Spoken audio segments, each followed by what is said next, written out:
Hello everyone, কি অবস্থা সবার? আশা করি সবাই মোটামুটি ভালো আছো। তো 9-10 ম্যাথের লেকচার 2। তো সেটের দ্বিতীয় ক্লাসে তোমাদের সবাইকে স্বাগতম।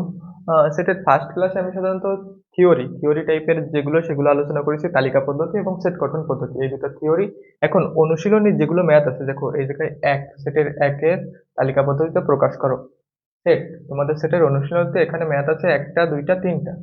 সেটের একটা দুইটা তিনটা ম্যাথ আছে, এই তিনটা ম্যাথ করবো এই লেকচার টুতে। এই তিনটা ম্যাথ তালিকা পদ্ধতি, এরপর আছে সেট গঠন পদ্ধতি। এই দুইটা পদ্ধতির ম্যাথ গুলো, জাস্ট অনুশীলনী যে ম্যাথ গুলো, সেই ম্যাথ গুলো আজকে সব ট্রাই করব। এবং শেষে দুটো উদাহরণও করব। মানে কঠিন টাইপের যে ম্যাথ গুলো আছে সবই করে ফেলবো আজকে। তো সেট গঠন আর তালিকা পদ্ধতির ম্যাথ গুলো এখন ট্রাই করি। এটা মুছে দিই লেকচার টুর। তো দেখো প্রথম ম্যাথটা দেখো। এখানে প্রথম ম্যাথটা হচ্ছে তালিকা পদ্ধতিতে প্রকাশ করো। এখানে এ এক্স বিলংস টু এন। এই এনটা কি? এনটা এই সেট গুলো তো তোমাদের তো দেখাতে হবে একবার। আগে এইগুলো দেখাইনি। দেখো এখানে দেওয়া আছে এন জেড। এই টাইপের যতগুলো সেট আছে আমি সবগুলো আজকে দেখাই দিব। এখানে এন এন হচ্ছে, এন সাধারণত আসে natural natural number. Natural number থেকে আসে এন। এটা হচ্ছে স্বাভাবিক সংখ্যার সেট। স্বাভাবিক সংখ্যার সেট। স্বাভাবিক সংখ্যার সেট, তাহলে স্বাভাবিক সংখ্যার সেট কি কি হতে পারে? তাহলে এখানে এন ইজ ইকুয়াল টু এক, দুই, তিন, চার, পাঁচ, অসীম পর্যন্ত হবে। এন ইজ ইকুয়াল টু এক, দুই, তিন, চার, পাঁচ, অসীম পর্যন্ত হবে। এখন এনটা গেল, এন হচ্ছে ন্যাচারাল নাম্বার। তাহলে জেডটা কি আসবে? জেড, জেডটা হচ্ছে ইন্টিজার বা পূর্ণ সংখ্যার সেট। ইন্টিজার অবলিক পূর্ণ সংখ্যার সেট। ইন্টিজার অবলিক পূর্ণ সংখ্যা সেট। এখন পূর্ণ সংখ্যা সেট কি কি হতে পারে দেখো। পূর্ণ সংখ্যা বলতে কিন্তু ধনাত্মক ঋণাত্মক দুই সাইডের সব সংখ্যাগুলোকেই বোঝায়। তাহলে পূর্ণ সংখ্যার সেট হবে এইদিকে অসীম, এখান থেকে -3, -2, -1, 0, 1, 2, 3, এইদিকে অসীম। এটা হচ্ছে পূর্ণ সংখ্যার সেট জেড। এখন আরো কিছু সংখ্যা আছে, এই দুইটা তো শুধু এখানে দেয়া আছে। আর যে সংখ্যাগুলো আছে তোমাদের 9-10-এ লাগবে যেগুলো, সেগুলো দেখাই দিই। জেড, এরপর আছে আর। আর হচ্ছে রিয়েল নাম্বার। রিয়েল নাম্বার বা বাস্তব সংখ্যার সেট। বাস্তব সংখ্যার সেট। তো বাস্তব সংখ্যার সেট কোনগুলো হতে পারে? বাস্তব সংখ্যার সেট হচ্ছে তোমার চিন্তা জগতে যতগুলো সেট কল্পনা, মানে কল্পনা বাতিত যতগুলো সেট রিয়েলি এক্সিস্ট করে, যেগুলো রিয়েলি এক্সিস্ট করে সবগুলো হবে বাস্তব সংখ্যার সেট। তাহলে বাস্তব সংখ্যার সেট দেখো, এখানে আসে -3 হতে পারে, মাইনাস এবার 3। এখানে তোমার ভগ্নাংশ, ভগ্নাংশ মানে তোমার মূলদ, অমূলদ সব এই বাস্তব সংখ্যার সেটে সবগুলো এক্সিস্ট করবে। মানে বাস্তবে যেগুলো এক্সিস্ট করবে সবগুলো এইখানে থাকবে। আর বাস্তব বাদে ইমাজিনারি বা অবাস্তব বা জটিল সংখ্যাও আছে, সেগুলো তো তোমাদের 9-10-এ নাই, তো ওইগুলো নিয়ে ভাবার নেই। তো এখানে ভগ্নাংশটা আনো। এখানে 3, 2.5, 2.5 বা 2, -2, মাইনাস হাফ, -1, তুমি যাই আনতে পারো। এখানে 0, 1,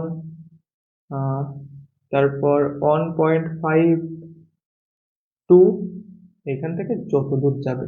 তাহলে এইখানে আসবে, রিয়েল নাম্বারে আসবে পূর্ণ সংখ্যা প্লাস ভগ্নাংশ। পূর্ণ সংখ্যা প্লাস ভগ্নাংশ সবগুলো আসবে বাস্তব সংখ্যার সেটে। তো এই হচ্ছে তার টোটাল তিনটা set. N natural number, natural number হচ্ছে স্বাভাবিক সংখ্যার সেট। জেড পূর্ণ সংখ্যার সেট, শুধু পূর্ণ সংখ্যা আসবে। রিয়েল বাস্তব নাম্বারে পূর্ণ সংখ্যা ভগ্নাংশ সবগুলো আসবে। তো এই গেল তিনটা সেট। তো এই তিনটা সেট ছাড়াও মূলদ অমূলদ সংখ্যা আছে, পূর্ণ সংখ্যা, তারপরে জটিল সংখ্যা, অনুবন্ধী সংখ্যা। ওইগুলো সাধারণত তোমার 9-10-এ লাগে না, ওইগুলো ইন্টারে। তারপরে 9-10-এ আরেকটা জিনিস লাগে, মূলদ। মূলদ বা অমূলদ সংখ্যা। মূলদ অমূলদ সংখ্যা কি দেখো,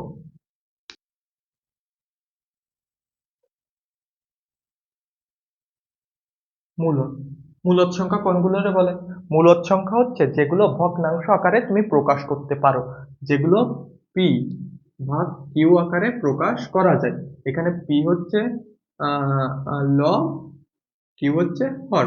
তাহলে পি আর কিউ, তাহলে কিউ সবসময় কি হবে, এক থেকে বড়। যেগুলো পি বাই কিউ আকারে প্রকাশ করা যায়, দেখো মনে করো 2/3 কিংবা হাফ, সবগুলোর পি বাই কিউ আকারে। Half is equal two 1.5। এবার অমূলদ কি হবে? অমূলদ হচ্ছে যেগুলো পি বাই কিউ আকারে প্রকাশ করা যায় না, প্রকাশ করা যায় না। এখন ভাবতে পারো পি বাই কিউ আকারে প্রকাশ করা যায় না, সেরকম কি সংখ্যা হতে পারে? দেখো, যে সংখ্যাগুলো পুনরাবৃত্তি হয়, যেরকম √2, √3, এই সংখ্যাগুলোরে কিন্তু পুনরাবৃত্তি হলে তুমি যদি প্রকাশ করো, এরকম √2 প্রকাশ করলে অনেক মান আসে।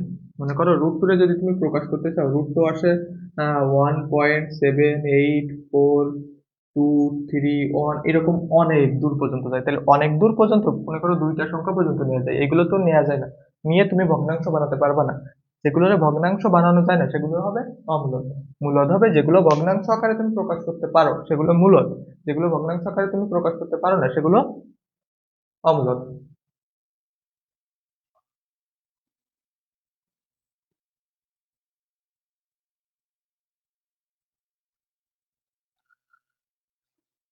তো এখানে মূলদ অমূলদ এই জিনিসগুলো দেখলাম। এখন তালিকা পদ্ধতিতে প্রকাশ করি। প্রথমে কটা করি, এখানে সমাধান করি ক।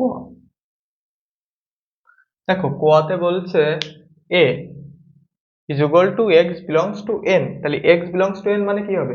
এক্স বিলংস টু এন মানে এন মানে কি? স্বাভাবিক সংখ্যার সেট। এন স্বাভাবিক সংখ্যার সেট আমরা কি জানি? 1 2 3 4 5 ডট ডট ডট ডট অসীম পর্যন্ত। তাইলে এন স্বাভাবিক সংখ্যার সেট, এবং এন স্বাভাবিক সংখ্যার সেট, এবং -3 is less than, -3 is less than, এবং -3 is less than equal to x. তাহলে -3 এর চেয়ে এক্সটা বড় হবে, এবং x is less than equal to, তাহলে 5 এর চেয়ে ছোটও হতে পারে, আবার 5 এরও সমানও হতে পারে। লেস দেন ইকুয়াল টু মানে ছোট, ছোট অবলিক সমান, মানে ওই সংখ্যাটা আমাদের নেওয়া লাগবে। ছোট অবলিক সমান, লেস দ্যান ইকুয়াল টু মানে ছোট অবলিক সমান, ওই সংখ্যাটা আমাদের নেওয়া লাগবে। তাহলে এন স্বাভাবিক সংখ্যার সেট, তাহলে 1 2 3 4 5 অসীম পর্যন্ত যাবে। তাহলে -3 is less than equal to x is less than equal two 5। এইখানে কিন্তু প্রশ্নটা তোমাদের একটু মাথা গোলানোর জন্য -3 দিয়েছে। দেখো স্বাভাবিক সংখ্যার সেট আসে কোন থেকে? 1 2 3, 1 থেকে শুরু হয়। একের জিরো স্বাভাবিক সংখ্যার সেট না, তাহলে 1 থেকে শুরু হয়। -3, তাহলে তুমি ধরতে পারো -3 চেয়ে ছোট হতে পারে -2, তাহলে -2 এই সেটের অন্তর্ভুক্ত হবে। কিন্তু না, দেখো -3 স্বাভাবিক সংখ্যার সেট শুরু হয় কোথা থেকে? 1 থেকে। তাহলে -3 চেয়ে বড় স্বাভাবিক সংখ্যা প্রথমটা আসবে কত? 1। তাহলে এখানে স্বাভাবিক সংখ্যার সেট আমরা ধরতে পারি, এখানে লিখে নেব -3 থেকে বড় স্বাভাবিক সংখ্যা। স্বাভাবিক সংখ্যা কত? 1। তাহলে সেটটা হবে, এই সেটটা হবে এ সেট ইজ ইকুয়াল টু 1 2 3 4 5। কারণ 5-এর থেকে ছোট আবার 5-এর সমান, তাহলে 5টাও এর ভিতর ধরবে। তাহলে স্বাভাবিক সংখ্যার সেট হবে এইটা, এ সেটটা হবে 1 2 3 4 5, এইটাই হবে এ সেট। তো এই গেল ক দাগ। এখন আসি খ দাগে, এই পাশেই লিখি খ দাগ। দেখো খ দাগে বলছে B B is equal to x belongs to Z. B is equal to x belongs to Z. X মৌলিক সংখ্যা এবং X square is less than equal to 50। X মৌলিক সংখ্যা, তাহলে মৌলিক সংখ্যা কোনগুলো?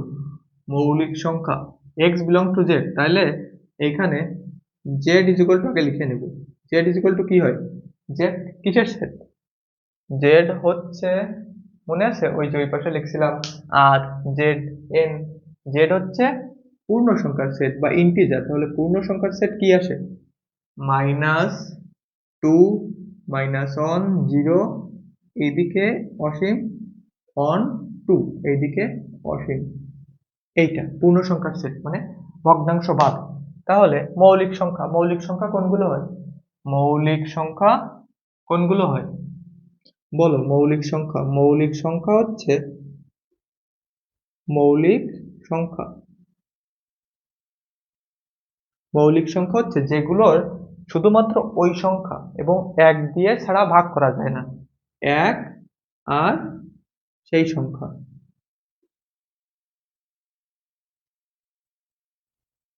দ্বারা ভাগ। তাহলে মৌলিক সংখ্যা তোমার এইখানে x square is less than equal to, x square is less than equal to 50, তাহলে x square, X ray square করো, তাহলে 7 রে স্কোয়ার করলে হয়, 7 রে স্কোয়ার করলে হয় 49, এবং 8 রে স্কোয়ার করলে হয় 8 রে স্কোয়ার করলে হয় 64, 7 রে স্কোয়ার করলে হয় 49, 7 রে স্কোয়ার করলে হয় 64, তাহলে আমাদের সর্বোচ্চ 7 পর্যন্ত আমরা নিতে পারবো। তো দেখো এখানে প্রচুর গরম, জামাটা চেঞ্জ করে আসলাম।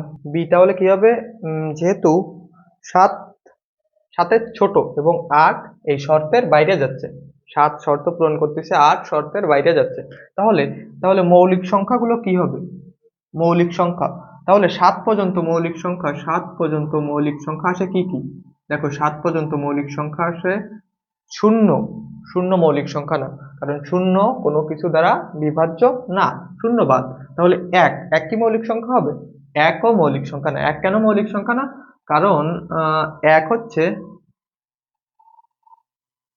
লেস দেন 7, এক হচ্ছে, এক হচ্ছে ইউনিট, এক ইউনিট ধরে সব মৌলিক সংখ্যাগুলোকে নির্ণয় করা হয়, সেই জন্য একও মৌলিক সংখ্যা হবে না, মৌলিক সংখ্যা শুরু হবে 2 থেকে, 2 2 2 এর 2 দিয়ে এবং 1 দ্বারা বিভাজ্য, এরপরে 3 3 রে 3 আর 1 দ্বারা বিভাজ্য, এই ছাড়া কিন্তু বিভাজ্য, কিন্তু 4 4 কি মৌলিক সংখ্যা হবে না, 4 রে 2 দিয়েও ভাগ করা যায়, 4 দিয়েও ভাগ করা যায়, 1 দিয়েও ভাগ করা যায়, 4 হবে না, 5 হবে, হ্যাঁ 5 রে শুধু 5 আর 1 দ্বারা বিভাজ্য, তাহলে 5, এরপরে হবে কি 7, 7 7 রে শুধু 7 দিয়ে এবং 1 দিয়ে বিভক্ত, 6ও হবে না, তাহলে 7-এর পরে মৌলিক সংখ্যা আসে 9ও আসে না, 11 আসে, কিন্তু 11 আমাদের শর্তের বাইরে, 7-এর বড় তো আমাদের নেওয়া যাবে না, তাহলে মৌলিক সংখ্যাগুলো আসে কি, দেখো এখান থেকে 2 3 5 7, 2 3 5 7, তাহলে এই বি, বি মৌলিক সংখ্যার সেট এবং X square is less than equal to 50, তাহলে এই মৌলিক সংখ্যা আসে 2 3 5 7, তাহলে অ্যান্সারটা কি হবে, অ্যান্সারটা কি হবে, অ্যান্সারটা হবে +-2 +-3 +-5 +-7, এইটাই হবে এইটার অ্যান্সার। এখন এইটারে তুমি লিখতেও পারো, এইটারে তুমি উভয় পাশে লিখতে পারো, এইটারে যদি তুমি লেখো B is equal to minus -7, -5, -3, -2, 0 হবে না, তাইলে 0 না হলে হবে 1, না 1 না সরি 2, 3, 5, 7, এইটাই হবে এর অ্যান্সার। কারণ এইটাই প্লাস মাইনাস প্লাস মাইনাস, যদি তুমি +2 করো, +2 এর স্কোয়ার করো, এইটাও হবে কি 4, -2 এর স্কোয়ার করলেও হবে 4, তাহলে প্লাস মাইনাস দুটোই হবে, দুটোই কেন আসবে, কারণ এগুলো হচ্ছে এই যে এগুলো মৌলিক বাস্তব সংখ্যার সেট, বাস্তব সংখ্যার সেট, তাহলে প্লাস মাইনাস উভয় আসবে, এটাই হচ্ছে এটার অ্যান্সার। এখন গ দাগে যাই, দেখো গ দাগে কি বলছে, মুছে দিই সব।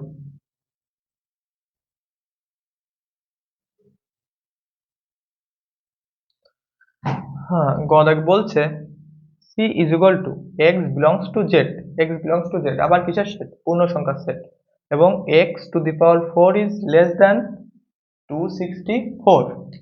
তাহলে এখানে গদাক, তাহলে Z, Z is equal to কি আসবে, -2 -1 0 1 2। এখন আসি x to the power 4, x to the power 4, তাহলে এক্স টু দি পাওয়ার 4 মানে কি, মনে করো 4, 4 রে স্কোয়ার করলে যদি পাও 16, 16 আবার 4 রে স্কোয়ার করলে 16, 16, এই 16 আর 16 গুণ করলে হবে 4 টু দি পাওয়ার 4। তাহলে 16 16 গুণ করলে দেখো কত হয়, 16 গুণ 6 গুণ 6 36 এর 6 আর থাকে 3, 6 আর 3 9 0 6 1, তাহলে হয় 6 6 আর 9 কত হয় 15 5 1 2 2 5 6 2 5 6, এটাই কি হয়, এইটাই হয় 16 4 টু দি পাওয়ার, তাহলে 4 to the power 4 is equal to 256, 4 to the power 4 পেলাম 256, তাহলে 5 two the power 5, 5 two the power 4, তাহলে 5 টু দি পাওয়ার 4 হলে 5 স্কোয়ার ইজ ইকুয়াল টু 25, আবার 5 স্কোয়ার ইজ ইকুয়াল টু 25, তাহলে 25 গুণ 25 এইটাই হবে কি 5 টু দি পাওয়ার 4, তাহলে 5 5 5 25 এর 5 হাতে থাকে 2,